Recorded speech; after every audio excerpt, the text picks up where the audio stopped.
What's going on, everybody? This is ERA with you. Yeah, so this is basically going to be my um, introduction to my new YouTube page.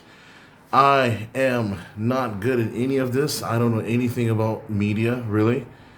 I used to do radio back in the day because of my lovely, sultry voice. But with regards to doing videos and things like this, don't have a clue.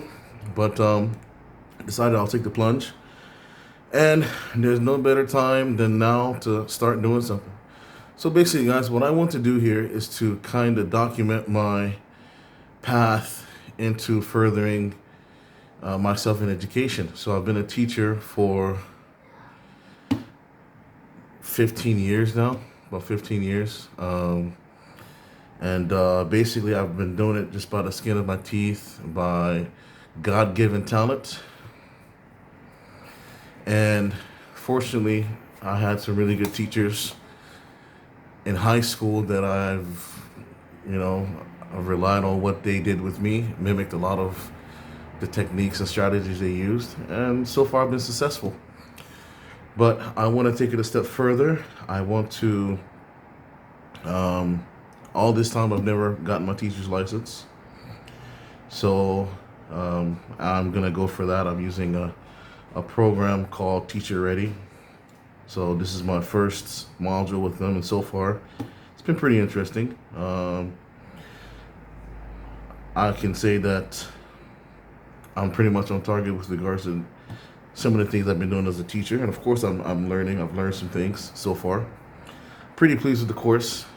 Hoping that the next 7 modules will go just as well.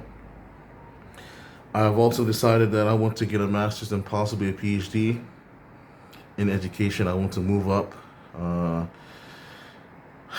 I want to get into the ranks of leadership because I feel this is one of the sad situations of education all over the world right now.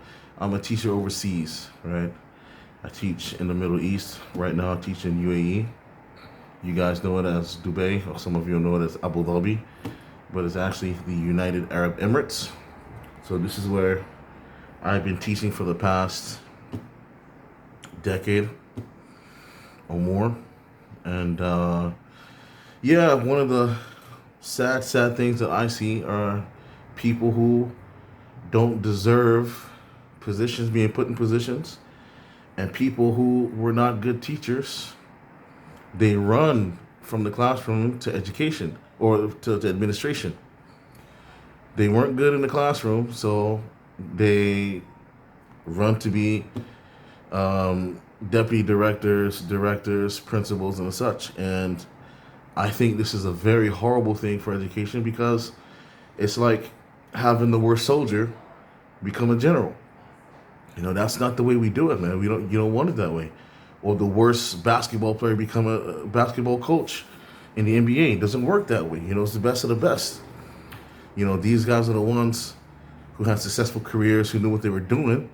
These are the guys that actually end up becoming coaches. So I see it the same with education, man. Why is it these teachers who couldn't hold a classroom, they had no control, they had no respect amongst their peers, but these guys get moved up. They have the ambition, I can say that. I have to give that to them. They have the ambition, and the drive, and they push themselves up, and they get into these positions of administration, and, they make the money, but now they're making the calls, and this is the issue I have an issue with. These guys making decisions. This is what I have a problem with. They're making decisions, and my question is, based on what experience? Based on what experience? Based on what knowledge are you making these decisions? You're affecting the lives of these kids and the lives of teachers based on weak information. This is what I have an issue with. So I said to myself, man, no more. And the story gets deeper maybe one day on the channel. I'll give you the real story. But it gets deeper than that. But basically, that's it, man. That I'm tired of having people over me who don't know what they're talking about, who weren't anywhere as good as I am in the classroom. I have to admit to you, I'm kind of nice in the classroom. I'm not the best, but I'm kind of nice in the classroom. The classroom is my thing, right? So, yeah, guys, that's it. Basically, this is my intro video. I'm gonna put this up. It's not the best, but you know, I watched a couple videos advising on how to start your YouTube channel, and they say, you know what, just start where you're gonna start, man. Start where you're gonna start. Put the video up. The first videos are gonna, of course, they're not gonna be your best. Hopefully, 10 years later, when I'm looking at this, you know, when the channel has blown up and I've got 2.5 million subscribers and whatnot, then we can look back on this and laugh. So, hope you guys stay with me during this journey, and we'll see you next time. Thank you very much.